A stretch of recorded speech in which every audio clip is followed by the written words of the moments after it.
Praise be Jesus Christ, now and forever. Most of you will be receiving this nugget on Thursday morning. Thursday, of course, in the United States is Thanksgiving Day, and I'm particularly grateful to you all for all the support you've given over this last year. We know times are tough, our donations are down a little bit, and I know that's because many people are suffering, but I just ask you to think again of our brethren who are suffering so greatly, so much more than anything we can experience. In Lebanon, I've told you about people having no power 22 hours a day. Syria, Iraq, times are very tough, but you'll be receiving our Giving Tuesday letter soon, so please God, if you're able, any little donation is so gratefully received. But I'm grateful to you all for your prayerful support and also for any donations you've given through this last year. They're all gratefully received. Have a blessed day. And as I always say, my little joke every year, which I enjoy, is we don't have Thanksgiving Day in England because we've got nothing to be thankful for.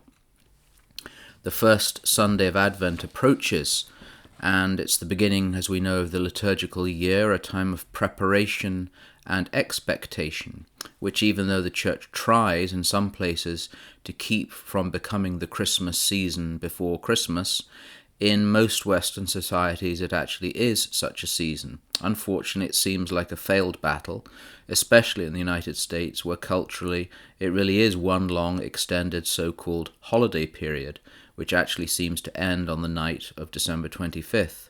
Even though we might fail to keep a proper Advent outside the church, it must not happen within the church, because it's absolutely the most beautiful season. So it mustn't be Christmas in decoration and music and other forms in the church. Advent is, of course, a penitential season, although not with the severity of Lent, which is also not very severe anymore.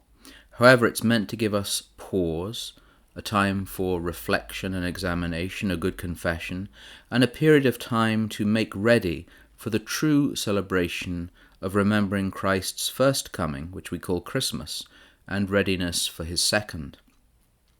We hear on the first Sunday of Advent a message of watchfulness, what Pope Benedict XVI has called the most appropriate response to Christ's presence in our lives. St. Paul, in the letter to the Romans, chapter 13, verses 11 to 14, gives us the perfect watchful warning, the need to wake from sleep. We hear his words in the second reading, which I'll read now.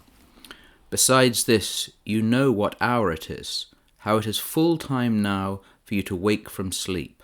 For salvation is nearer to us now than when we first believed. The night is far gone, the day is at hand. Let us then cast off the works of darkness and put on the armour of light.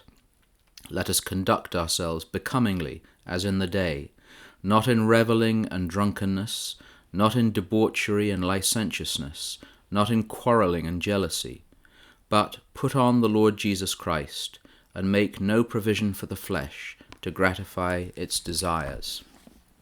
Pope Benedict, in another of his beautiful meditations, says this passage from Romans is really what Advent is all about. It's time to wake up. The contrast between the night and the day, the dark of night being the place of sin and decadence, contrasting with the day and light, the place of Christ and living in reality, is what we're called to focus on. We're to cast off the works of darkness and put on the armour of light. Even more, we put on the Lord Jesus Christ, our beacon in darkness. The temptations of darkness, the night of St. Paul, are always with us. Pope Benedict says that to rise from sleep means, in his words, to rise from conformity with such a world and with such times. There's much to think about even in that phrase. How much is our spiritual lethargy, our sleepiness, because of our conformity with the world of the night? He contrasts that with being awake, which he says means to be courageous in virtue, courageous in faith, to shake off the dream that prevents us from recognizing our vocation and our highest potential. Shaking off the dream, a dream which helps trap us in conformity, mediocrity, and what the novelist Walker Percy has called the boredom of sin. Caught in that dream, that unreality, of course, we cannot recognize our vocation, our call, and our highest potential. Staying watchful and wakeful in Advent, shaking off the dream, will, Benedict XVI says, help us find the light and make the world a brighter place. Brethren, rejoice, be perfected, be comforted, be of the same mind, be at peace, and the God of peace and love will be with you.